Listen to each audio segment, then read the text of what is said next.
juga turun lagi kan. Pada dasarnya akhirnya kita bisa menurunkan dengan cara biasa gitu ya. Kalau misalnya kita punya X kuadrat berarti jadi 2X dan segala macamnya. Dan kita juga punya turunan trigono ya, metri, terlebih nanti sebenarnya kita punya turunan parsial ya.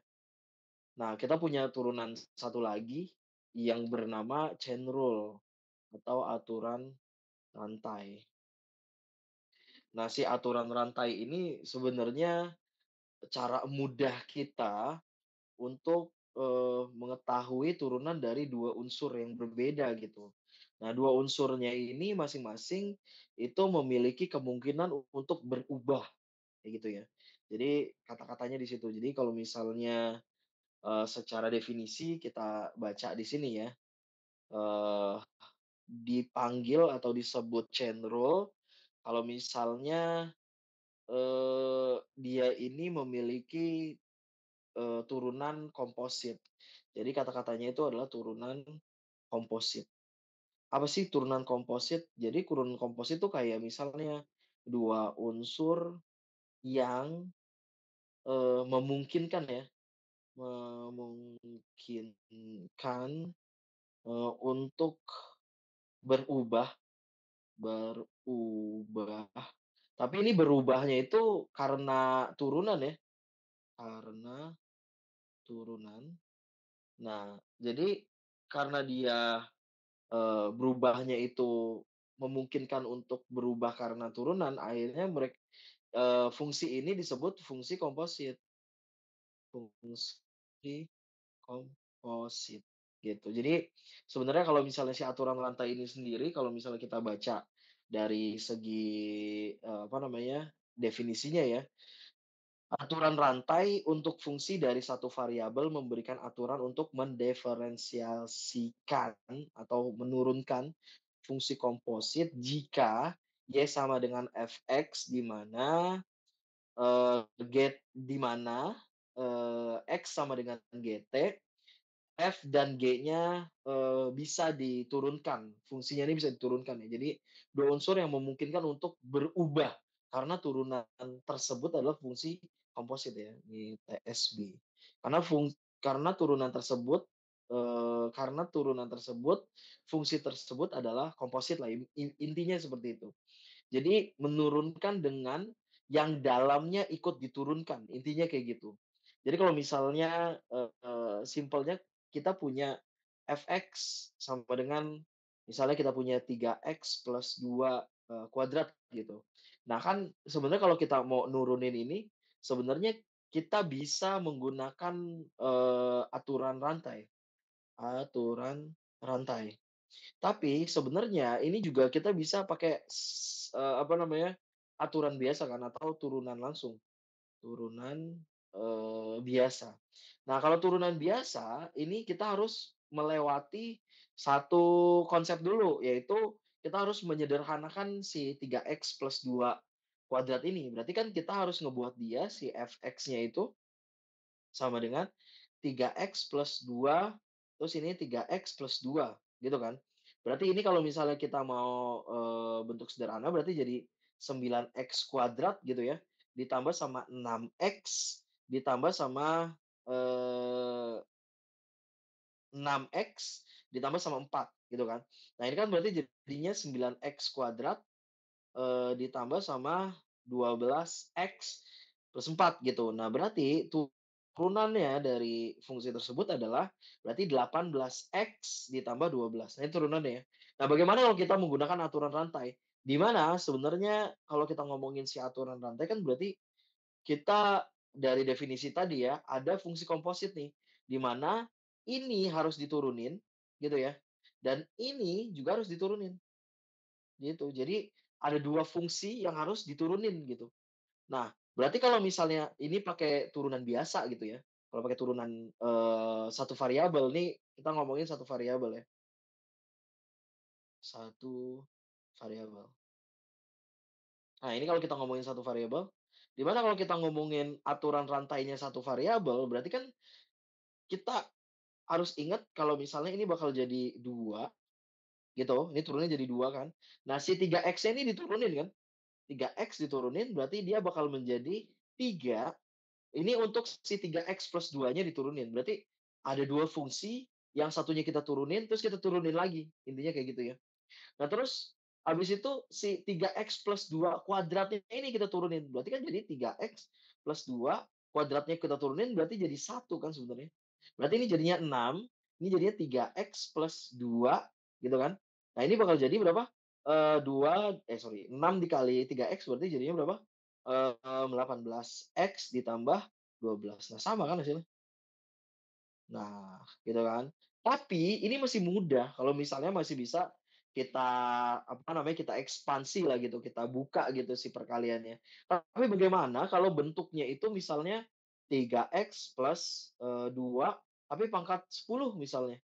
Berarti kan ini kita akan sangat kesulitan kan untuk menurunkan si fungsi tersebut nih, atau fungsi si 3x ditambah, plus 2.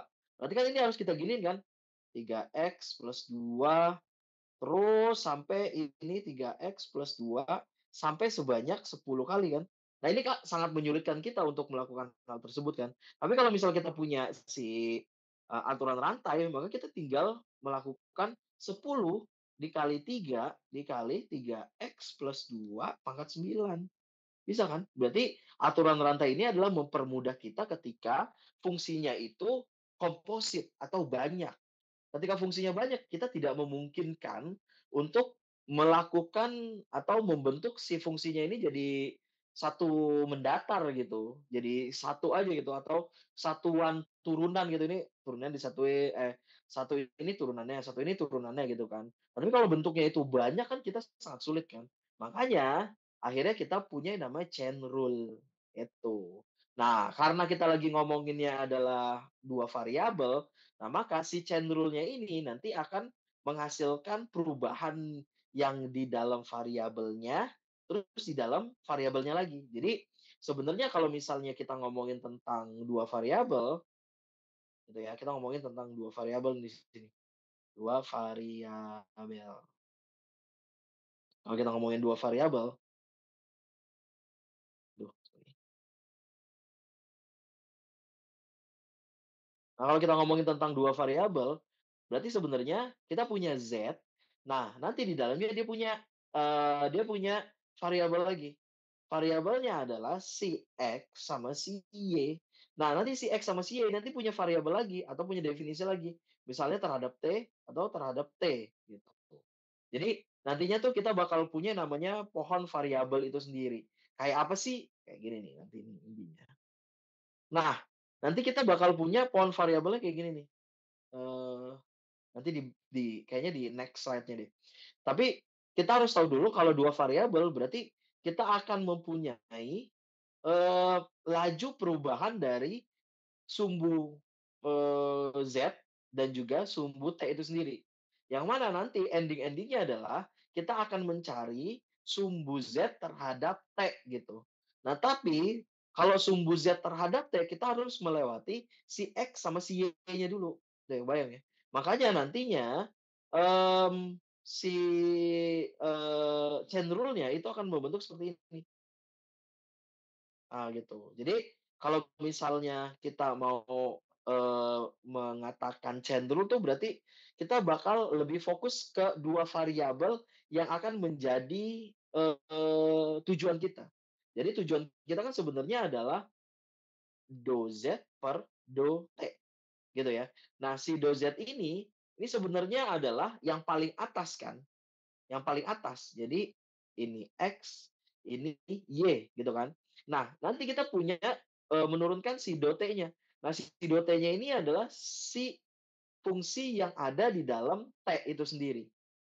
Oh, sorry, di dalam X maksud saya. Si T-nya ini adalah fungsi yang di dalam X atau juga di dalam Y gitu. Jadi kalau kita, mau, menurunkan chain rule gitu ya, aturan rantai, ya berarti sebenarnya tuh kita mau nyari ini, mau nyari T gitu ya, tapi dari X, terus baru dapat ke Z, gitu. Dari, T ke Y, terus baru dapat, Z, gitu.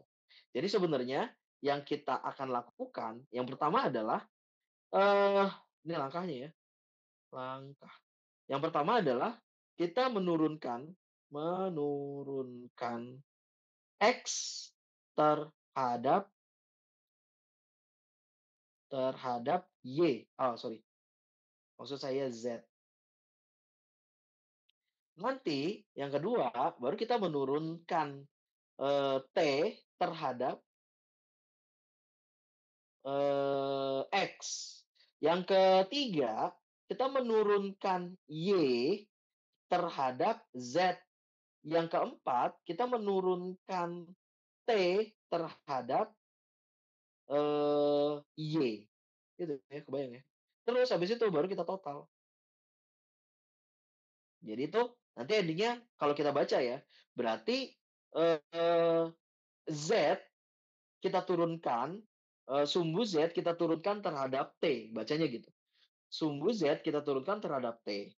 Nanti chain rule-nya adalah sumbu Z diturunkan terhadap X, sumbu X diturunkan terhadap T. Ditambah karena dia ada dua kan, tadi si Z-nya itu adalah XY. Berarti si sumbu Z diturunkan terhadap Y, sumbu Y diturunkan terhadap T, kayak gitu. Untuk mencari bentuk turunan daripada chain rule sumbu Z terhadap T gitu. Jadi dia memiliki 2 unsur gitu ya. Sebenarnya unsur yang kita mau tuju adalah Z terhadap T gitu ya. Tapi karena, di tengah-tengah ini ada X sama Y, ya berarti kita harus lewatin itu dulu gitu. Nah, kayak contoh kita punya contoh ini ya.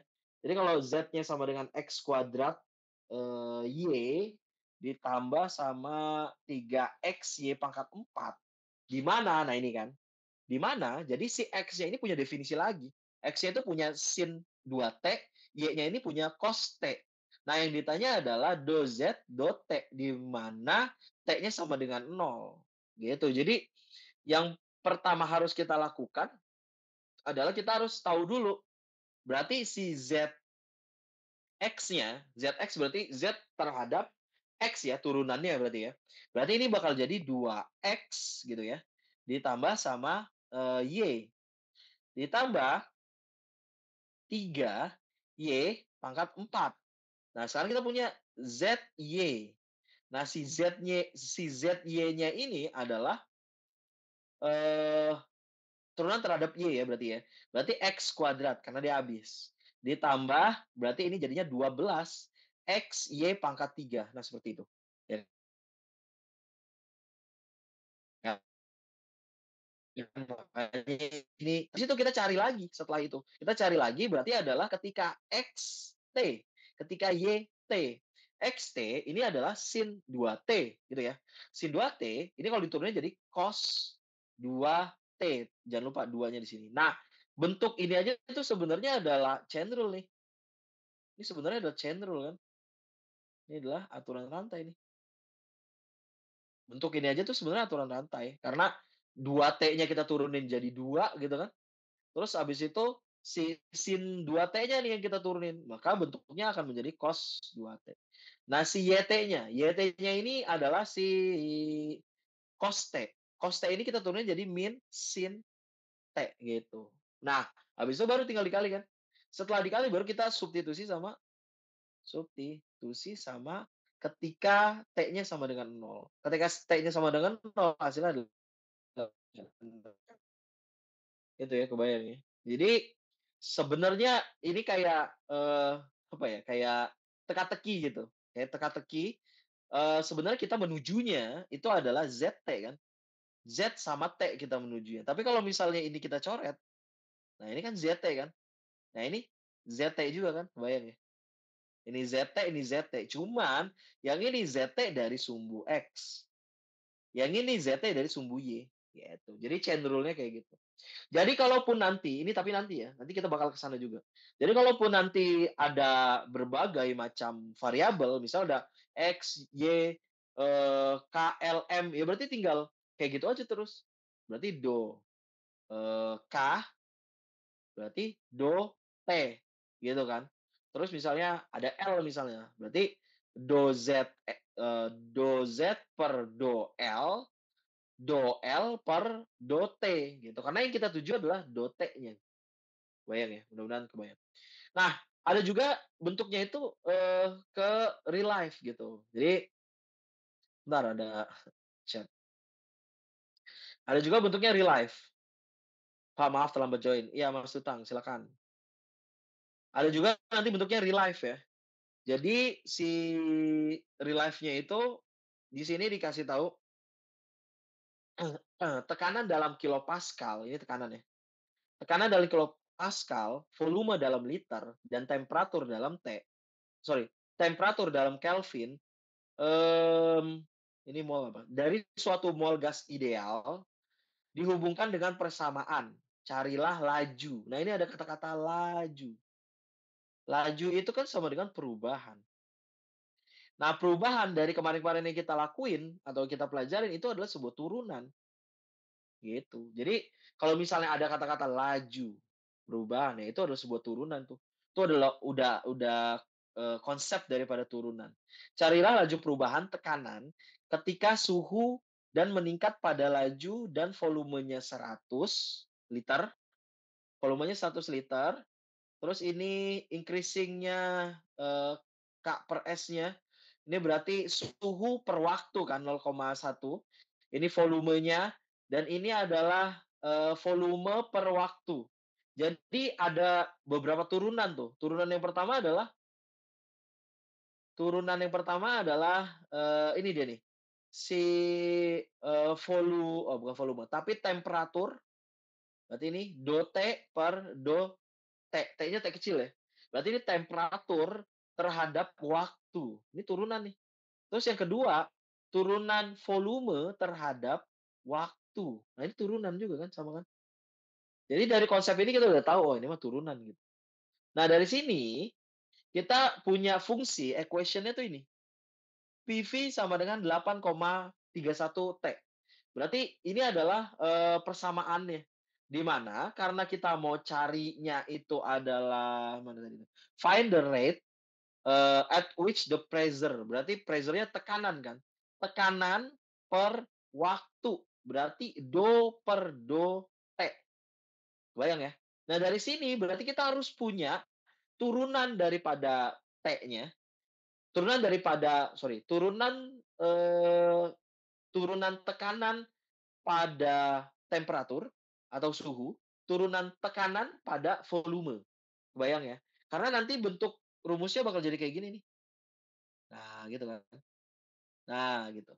Jadi kita bakal cari turunan tekanan terhadap turunan cuaca, jadi suhu, terus turunan,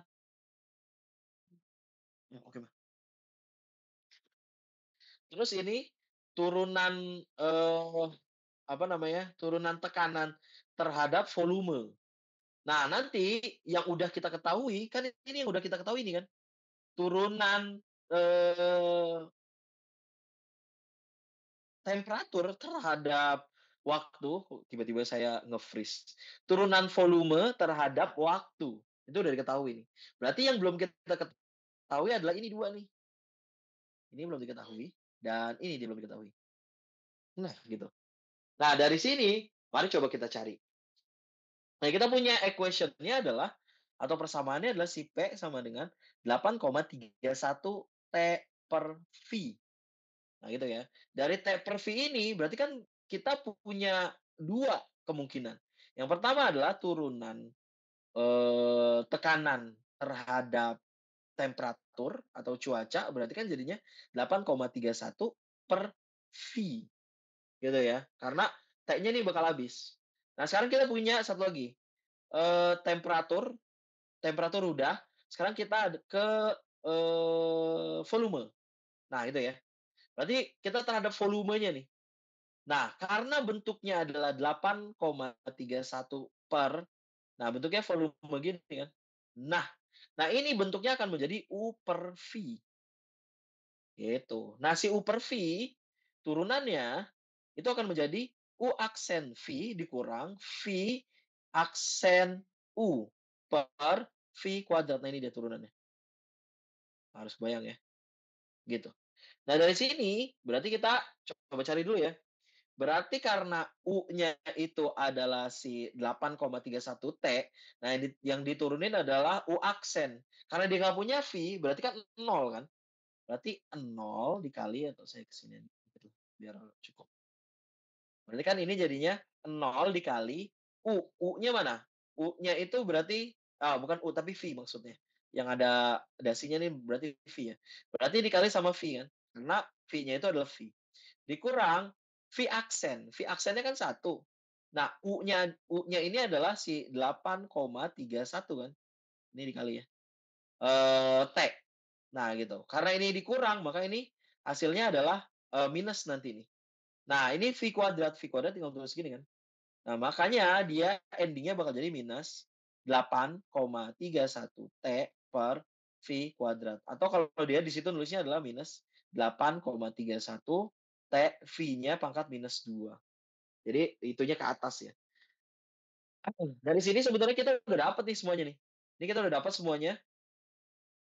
Yang ini adalah si apa namanya si turunan terhadap, temperaturnya, si P terhadap temperaturnya. Nah, ini kan adalah si temperatur terhadap waktunya kan. Nah, ini tinggal dikali aja. Makanya nanti ending-nya dapat nih kita segini. Nah, karena dia minus maka decreasing. Kalau decreasing berarti dia menurun ya. Berarti ini sekitar 0,04 kilopascal per second. Nah, dari sini sebenarnya kita sudah bisa mengatakan kalau ini adalah, apa namanya, penerapan turunan, chain rule atau turunan rantai terhadap rantai kehidupan, gitu. Oke, dari sini berarti berarti deket banget nih, si matematika penerapan turunan rantai ini deket banget sama kita, gitu. Cuma memang belum dikulik aja, gitu. Nah, lebih jauhnya lagi, berarti kita bisa dong, bukan cuma kita punya do Z per do T gitu, berarti kita punya kemana mana. Bahkan ini kita ngomongin tekanan terhadap waktu, nanti kita juga mungkin punya, variabel-variabel lain gitu. Ketika misalnya kita punya variabelnya adalah, do Z sama do S misalnya, dan kita punya do Z sama do T. Jadi kita punya variabel lain. Yang penting kita harus tahu definisinya kemana kayak gitu. Makanya nantinya kita akan punya pohon nih, pohon, turunan rantai. Gitu. Jadi awalnya adalah Z, dia ke X berarti ini do Z per do X. Berarti Z terhadap turunannya ke X. Kalau ini Z terhadap turunannya ke Y. Nanti kita turunin lagi terhadap S terhadap T. Makanya nanti bakal ada dua nih. Ini sebenarnya fokus kepada S. Yang ini fokus terhadap T gitu ya. Kebayang ya? Jadi ini adalah do Z per do S, berarti ini fokus terhadap S. Kalau ini do Z per do T, berarti ini fokus terhadap T, gitu. Jadi bakal satu-satu dia. Nah, kalau dalam kata-katanya, dari aturan rantai berisi 3 jenis variabel. Berarti dia 3 jenis variabel ya. Ini adalah variabel yang pertama, variabel kedua, variabel yang ketiga. Eh, variabel S sama T ini adalah independen. Si S ini sama si T ini adalah independen. Nah, eee, si S sama si T ini berarti kan, apa namanya, bebas bebas. Nah, nanti ada intermediate atau tengah-tengah ya. Nah, di tengah-tengah ini kita punya X sama Y yang tadi sudah saya katakan ya. Ini berarti di tengah nih. Nah, nanti kita bakal punya variabel lainnya itu adalah dependent. Ada variabel terikat. Kenapa dia terikat?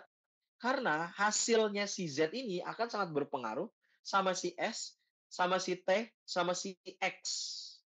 Kalau si X sama si Y ini lebih kepada variabel yang di tengah gitu.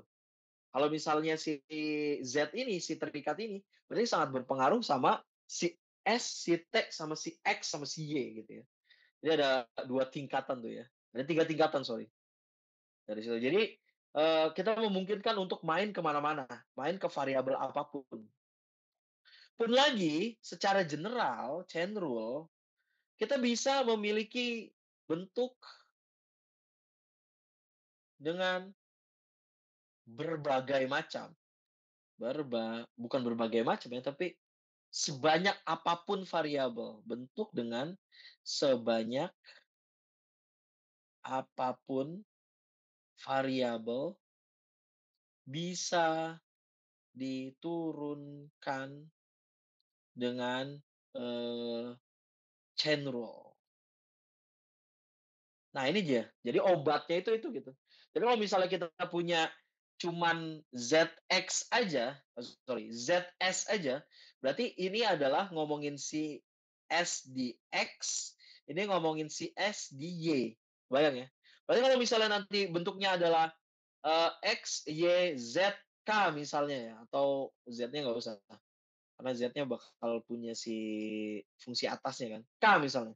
Ya berarti dia bakal punya lagi nanti ini terhadap, tapi ini kita lagi ngomongin S-nya doang lah ya.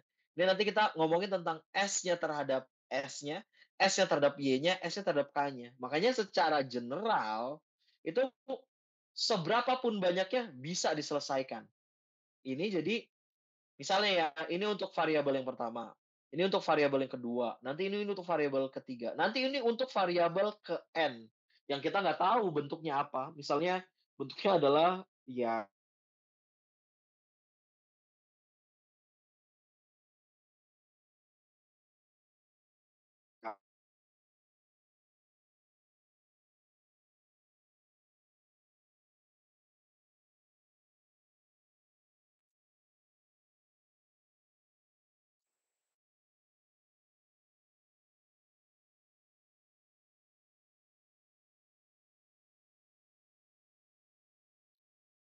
ini tuh kita bisa ngelihat kalau misalnya nanti si W-nya ini atau, variabel dependent-nya ini bakal fokusnya ke mana? Fokusnya ke sumbu yang paling bawahnya tuh ke mana, gitu. Jadi bisa ke mana-mana nih nanti, gitu ya. Sebentar. Nah, dan ini nanti juga kita fokusnya jadi banyak ya. Ini X-nya, tetap ngomongin si U. Ini si Y-nya, tetap ngomongin si U. Ini si Z-nya, tetap ngomongin si U. Nah, ini adalah si, T-nya, tetap ngomongin si U. Nah, itu dia, kebayang ya? Yang satu lagi juga sama, ini terhadap X, ini terhadap Y, terhadap Z, terhadap T, gitu. Apalagi kalau misalnya kita punya 3 nih. Jadi si U-nya punya 3 X, Y, Z. Nah, setiap X, Y, Z-nya juga punya 3 RST gitu ya. Nah, tapi ini dia fokusnya cuma di US. Dia tuh fokusnya cuma di S doang. Sebenarnya kan kita punya, eee, U, S, dan juga kita punya sorry kok S lagi, R masuknya. R dan kita juga punya U, T. Tapi dia nih fokusnya cuma di S aja. Kalau kita mau cari, bisa juga kita mau cari nanti yang terhadap R sama yang terhadap T gitu. Jadi bakal bisa kemana mana gitu. Ini caranya sama ya semuanya pokoknya. Berarti ini U, X-nya, berarti kan ini X pangkat 4 dan seterusnya, ini tinggal dicari. Ini U, Y, terhadap Y tinggal dicari, gitu kan. Setelah itu nanti kita cari lagi X terhadap R, sorry, terhadap S itu yang mau dicari itu terhadap S ya. S tinggal dicari. Terus Y terhadap S tinggal dicari, gitu. Turunannya bakal salah satu. Ending-nya substitusi deh. Substitusi, itu apa sih? R sama dengan 2, terus S sama dengan 1, dan T sama dengan 0. Nah, gitu. Oke. Intinya tuh nanti kita bisa main ke mana-mana daripada si fungsi tersebut ini. Bisa sampai banyak nanti variabelnya gitu dan tetap bisa diselesaikan dengan cara chain rule kayak gitu. Nah, contohnya misalnya ini. Tapi kalau ini ya, ini bentuknya adalah apakah, membuktikan ya, apakah betul kalau misalnya kita punya T do G per do S ditambah S do G per do T ini sama dengan 0, kita buktiin nih, apakah betul. Ya udah, berarti kita selesaikan ini ya. Tapi di sini tuh kita nggak punya, apa namanya, nggak punya, definisi daripada F itu sendiri. Jadi ini langsung kepada si S sama si, T-nya nih, gitu. Jadi kalau yang tadi kan kita punya, G, S, T, gitu ya. Nah, si S-nya ini punya apa, si T-nya ini punya apa, gitu kan. Nah, kalau ini enggak. Jadi ini langsung do F per do X. Do do F per do S. Oh, ini saya terbalik, sorry. Sorry sorry, saya terbalik. Kalau ini kan langsung S sama T ya. Ini langsung ke ini langsung ke X sama Y. Kan kalau sebelumnya kan kita punya si Z-nya itu, kan yang awal ya, kan gini ya, X sama, Y.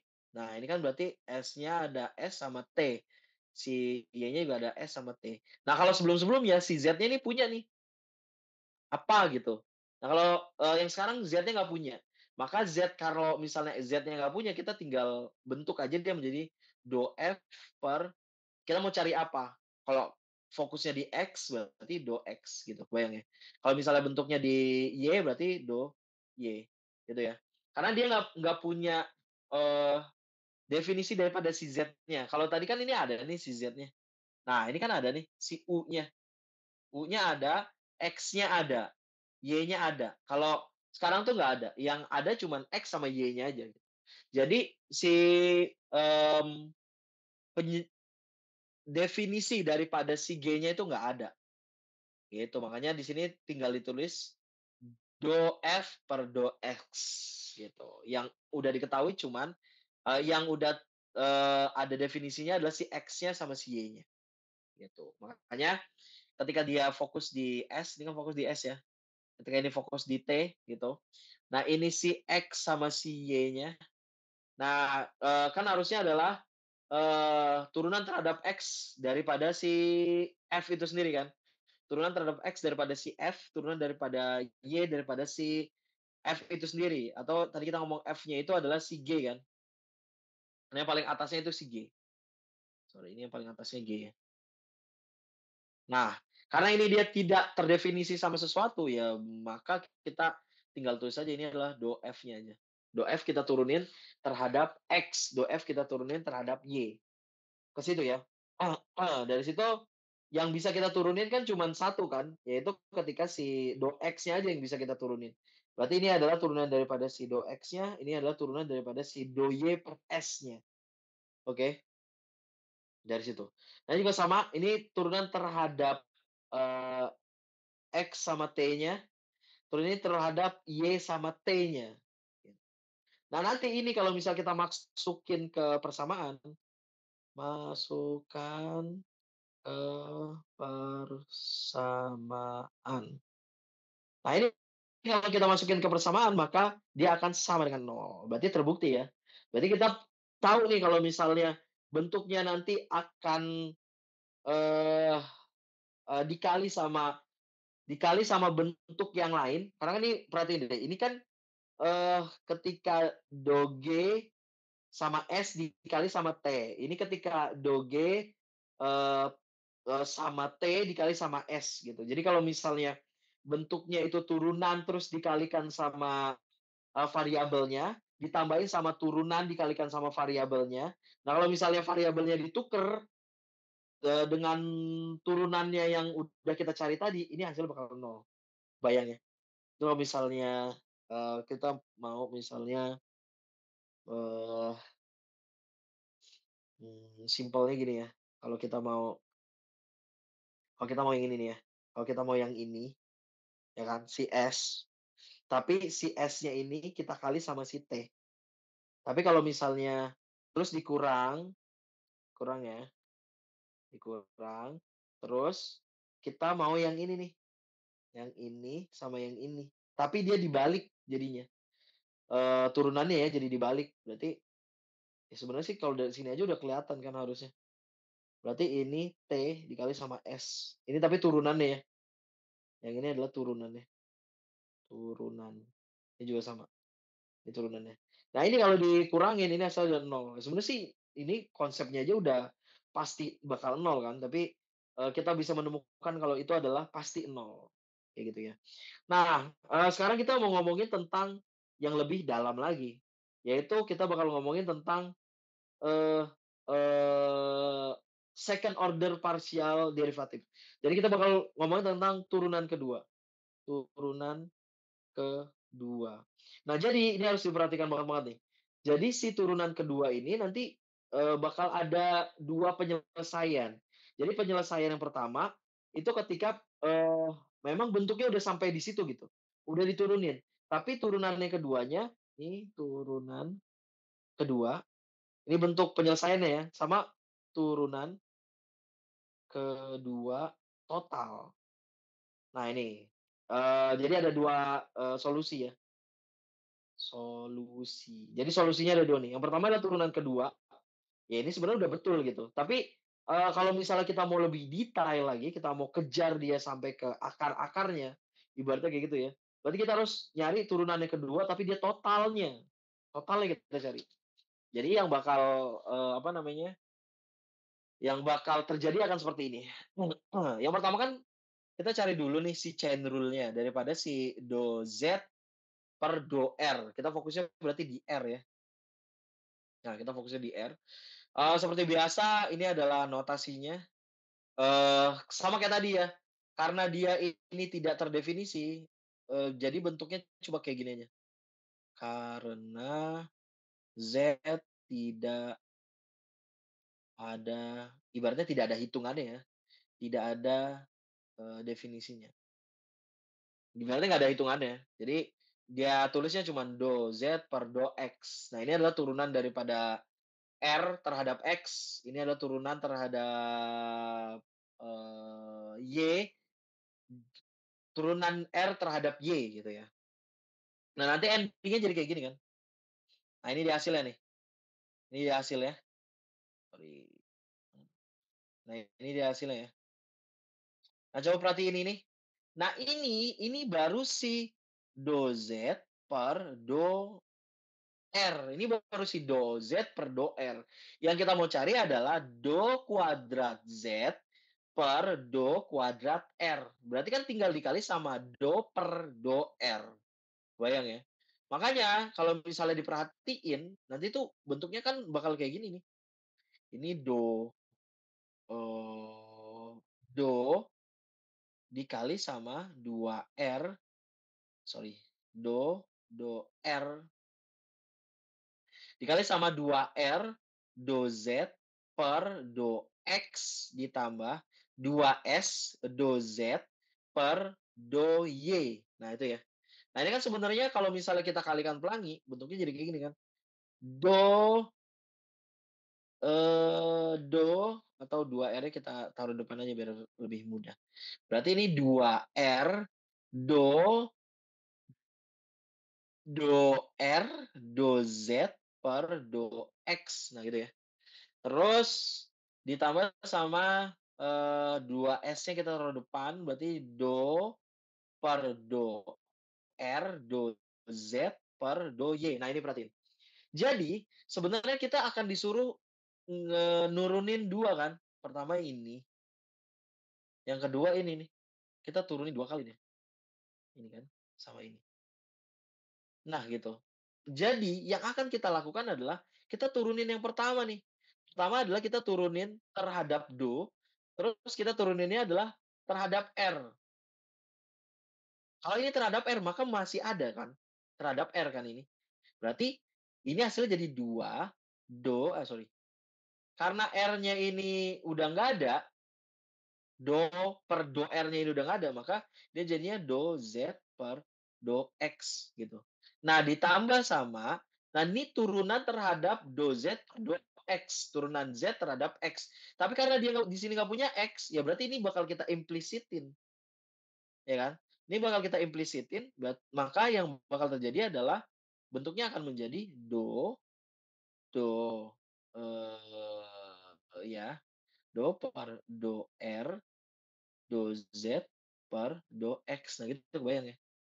Nah, terus yang satu lagi, Berarti yang satu lagi kan jadinya adalah do S per do R.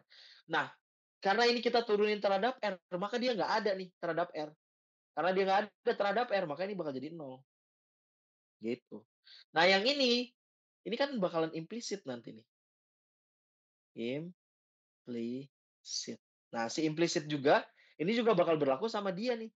Berarti ini do Z per do Y kan. Karena ini udah ada sumbu Z-nya, ini juga sama sih sebenarnya udah ada sumbu Z-nya, makanya ini bisa kita, kejar kan. Kalau ini kan nggak ada R-nya kan, makanya ini bakal jadi nol dia. Nah, ini do Z per do Y. Berarti kita tinggal tulis lagi kan, do S, do per do R, do Z per do Y. Nah, gitu. Nah, ini juga kan implisit sebenarnya, gitu. Nah, sebenarnya selesai nih sampai di sini nih. Selesai sampai di sini nih kan. Tapi, jadi kalau misalnya pertanyaannya cuman ini, kalau misalnya kalian jawabnya ini ini udah betul.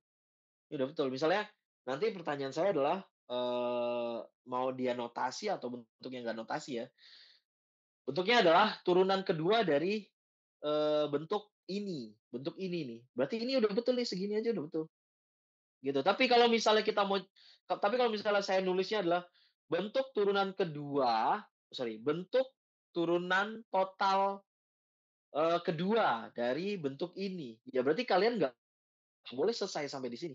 Karena ini bentuk turunannya aja, tapi bukan total. Maksudnya diapain sih total? Ya berarti kita harus kejar nih si bentuk yang nggak ada ini. Nah ini harus kita kejar nih dia sama dia nih. Ini dia kita kejar nih. Nah berarti do per do R, do Z per do X ini harus kita cari lagi. Berarti ini terhadap X gitu ya. Dan ini terhadap Y gitu. Nah ini do X sama do Y-nya ini kan kalau misalnya kita kali nih ya, kalau misalnya kita mau, apa namanya, kalau misalnya kita mau coba nanti bentuknya yang lain gitu ya, berarti kan ini sebenarnya adalah do per do X, terus ini jadinya bakal menjadi, dicoret nih nanti nih sebentar, mana sih yang dicoret? Sebentar, do R, ini dia. Ini dicoret sama ini, ya kan? Nah, ini bentuknya ini sama ini kan, do R kan. Nah, do R ini kan ini kan. Nah, kebayang ya? Nah, ini do R kan. Nah, ini do Z per do X per do Z kan ini kan. Nah, ini adalah chain rule-nya. Nah, dari situ yang bisa diturunin adalah do X per do R kan. Nah, ini makanya do X per do R nih. Nah, ini turunannya jadi 2R kan. Karena kan kita punya si X terhadap R. Nah, berapa? Gitu kan. Ini juga sama. Yang ini adalah ketika, Y terhadap R. Nah, ini Y terhadap R. Berarti ini Y terhadap R, kayak gitu. Nah, dari situ kita juga dapat nih nanti Y-nya. Y-nya juga dapat, ini dicoret gitu kan. Nah, dari situ kan sebenarnya kita tahu nih, Y terhadap R-nya dapat ini, gitu ya. Jadi satu-satu dia nih ngejarnya. Ini juga sama, X terhadap R-nya dapatlah ini, gitu. Nah, dari situ nanti kita udah dapat. Jadi ini dapat si do R per do per do R-nya udah dapat dikali sama do Z per do X-nya udah dapat. Dan kita udah dapat do per do R-nya dikali sama do Z per do Y-nya. Nanti tinggal masukin ke sini. Ending-nya adalah ini bentuk totalnya. Bentuk turunan rantai total. Nah, ini dia guys. Itu adalah bentuk turunan totalnya. Bayang ya. Ini saya save dulu lah biar kalian nanti bisa sambil lihat-lihat. Bentar ya, saya save dulu.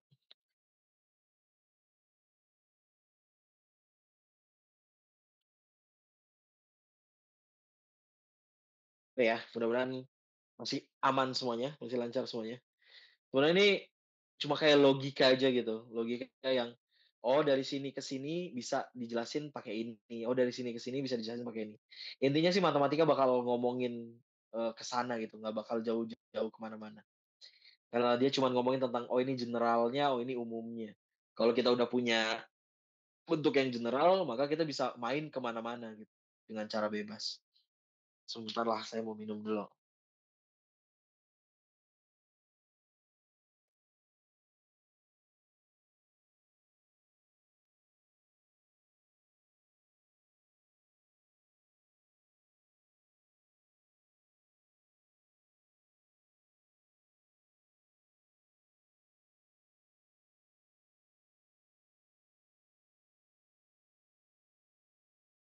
Oke,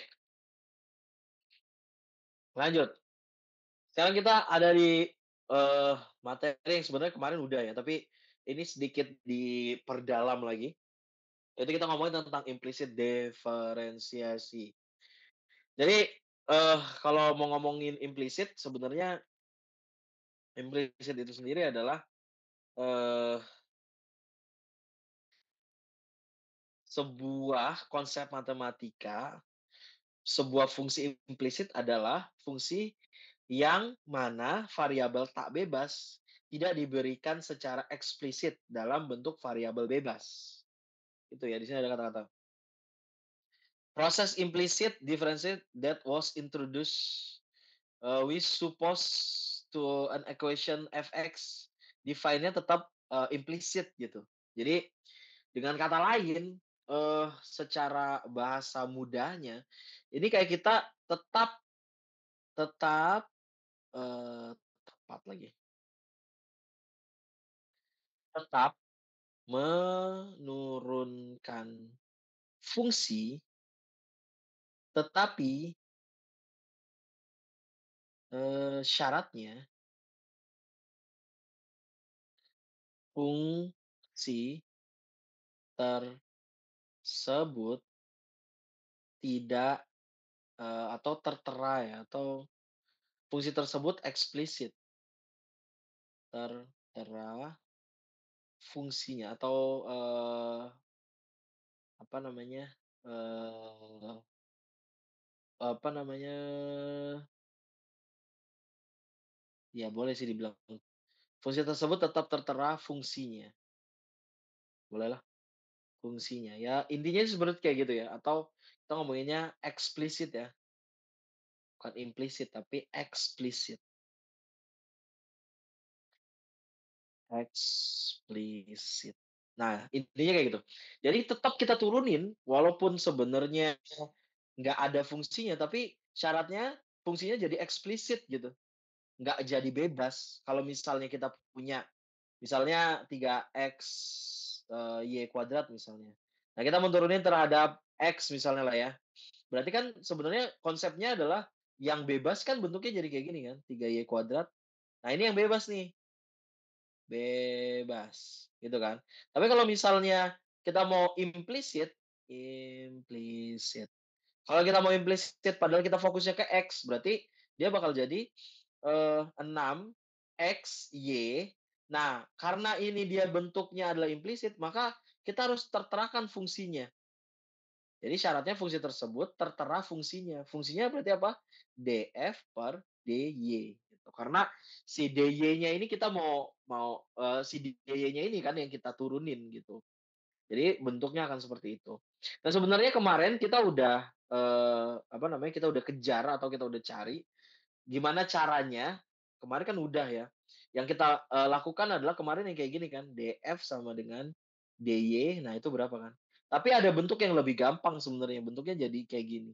Berarti ini jadinya adalah bakal jadi fx per fy. Mari kita buktikan ya kalau ini tuh sebenarnya sama.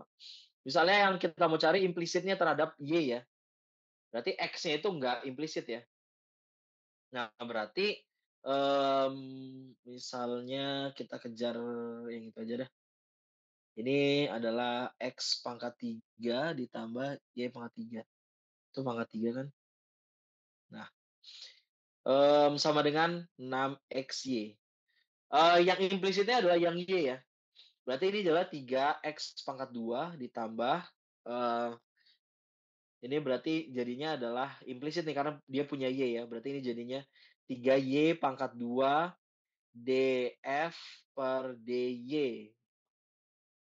Berarti ini sama dengan, eee, ada X-nya, berarti jadinya 6Y ditambah sama bentuk implisitnya. Bentuk implisitnya berarti jadinya adalah 6X, tapi kita masukin DF per DX gitu ya? Sorry, DY, maaf, DY.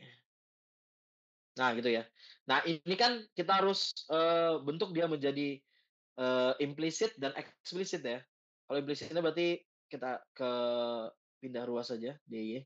Jadi gini ya, terus ini jadinya, 6X DF per DY dikurang 3Y kuadrat DF per DY, kayak gitu. Nah, terus habis itu DY-nya kita satuin. Min 6Y, berarti ini jadinya DF jadinya adalah DF per DY, terus ini 6X min 3Y kuadrat gitu ya. Nah, ini biar lebih mudah kita bagi saja sama 3. Kita bagi sama 3 berarti endingnya bakal jadi, X kuadrat min 2Y per, ini sebenarnya nanti dijadiin per nih ya, karena ini kan yang kita mau cari adalah DF per DY kan. Ini jadinya adalah 6 lagi, udah kita bagi 2 kita bagi 3. Berarti ini hasilnya adalah 3X minus kok 3 sih? 2 maksud saya. 2X bagi 3 berarti Y kuadrat. Nah, ini bentuknya kayak gini. Nah, ini sama kan sama ini. Nah, ini sama kan sama ini. Cuman ini bedanya, ada minusnya kan. Kalau ini mau kita rubah jadi minus, ya berarti ininya aja jadi keluar tuh. Berarti minus X kuadrat min 2Y, yang ini nggak usah dirubah, yang ini aja yang dirubah. Berarti jadinya Y kuadrat, yang tadinya minus jadi positif, yang tadinya positif jadi minus. Nah, ya sama kan? Berarti, boleh boleh aja kalau mau langsung pakai cara si Fx per Fy. Nah, ini boleh boleh, boleh langsung. Kalau mau pakai cara ribet kayak gini juga boleh, kayak gitu. Pokoknya intinya kalau eksplisit itu adalah yang bukan yang dimaksud, kalau sorry, kebalik saya. Kalau eksplisit itu adalah yang dimaksud. Kalau kita mau nurunin X, ya berarti X-nya itu yang kita maksud. Jadi X-nya itu nggak perlu ada embel-embel, DF per DX, nggak perlu. Orang kita lagi ngomongin si turunan X kan. Tapi kalau misalnya kita lagi ngomongin turunan Y, padahal kita lagi X gitu, ya berarti kita harus tulis DF per DY, gitu. Nah, sejauh itu nah ini ya, sejauh itu kita bisa main kemana mana berarti. Kita bisa main kemana mana. Jadi, kalau misalnya yang kita maksud adalah DZ gitu ya, terhadap X, berarti X-nya ini yang nantinya, bakal menjadi yang di atas kan. Nah, Z-nya ini yang bakal di bawah, gitu, bayang ya. Kalau kita maksudnya adalah, turunannya terhadap Y, berarti Z-nya ini sorry, ya betul. Z-nya sebentar. Oh, nih saya terbalik ya, ini kan nanti bakal muter. Berarti yang akan terjadi adalah ya, berarti ini adalah yang eksplisit eksplisit. Nah, yang ini adalah yang implisit. Nah, gitu ya kebayang ya. Pokoknya yang di bawah itu yang bakal jadi implisit. Kalau kalian mau pakai rumus gitu. Kayak contoh yang gini nih. Berarti ini adalah yang sebenarnya atau yang eksplisitnya, yang ini adalah yang implisitnya. Kebayang ya? Sorry, sorry, saya terbalik.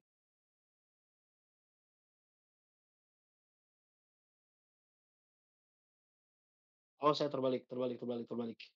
Sorry. Kalau rumus tuh kadang suka terbalik. Nah, ini nih. Berarti kalau kayak gini, berarti si yang atasnya itu adalah yang, implisitnya. Aduh, yang atasnya berarti implisit ya? Implisitnya, kalau yang bawah itu berarti eksplisitnya, eksplisit. gitu ya, kebayang ya? Berarti, nanti tuh bisa ke mana-mana berarti ya?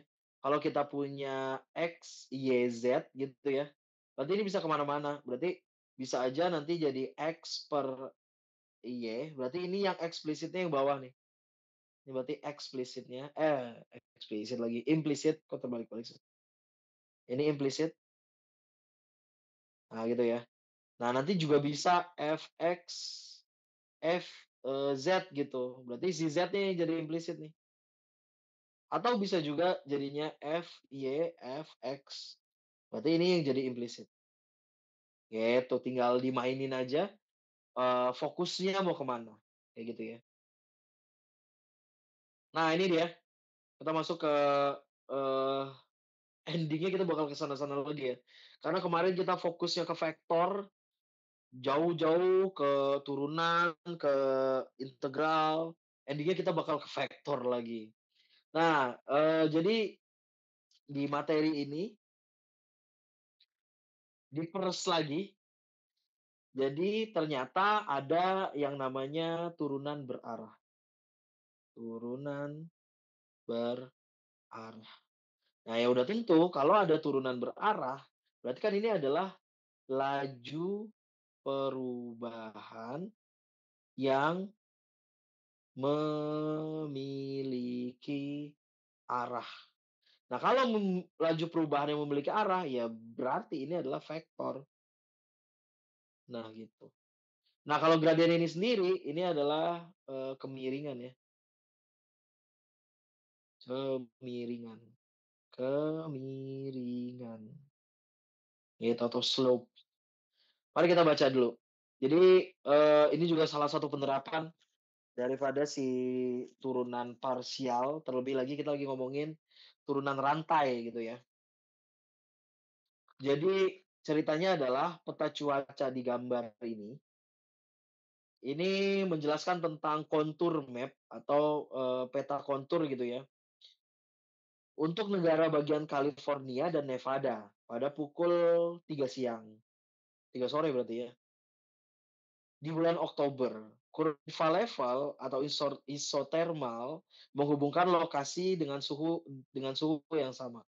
Jadi ini kayak sebuah pengamatan, jadi perubahan-perubahan yang terjadi ini dicatat dicatat nih dari si bagian mana, eee, bagian California dan Nevada. Terus habis itu, mmm turunan parsial di lokasi seperti Reno adalah laju perubahan suhu dengan jarak jika kita berpergian ke timur dari Reno dan laju perubahan suhu jika kita berpergian ke utara. Namun bagaimana jika kita ingin mengetahui laju perubahan suhu saat kita berpergian ke tenggara menuju Las Vegas?